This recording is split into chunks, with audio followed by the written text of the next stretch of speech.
மக்கள் உள்ளம் கூடி கொண்ட உண்மை தலைவர் வாழ்கவே, கள்ளக்கூடி கொண்ட கருணாநிதி வாழ்கவே.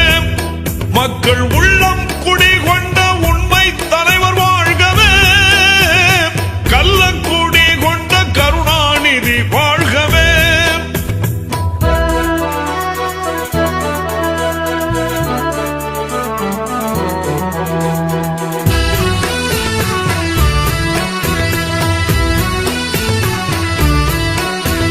பொன்னான தமிழ்நாட்டில் அண்ணாவின் தம்பியாய் பொலிகின்ற கருணாநிதி, பொன்னான தமிழ்நாட்டில் அண்ணாவின் தம்பியாய் பொலிகின்ற கருணாநிதி, அன்றாடம் புகழ்பாடும் வழிகாட்டி ஒளிகாட்டி கொண்டார்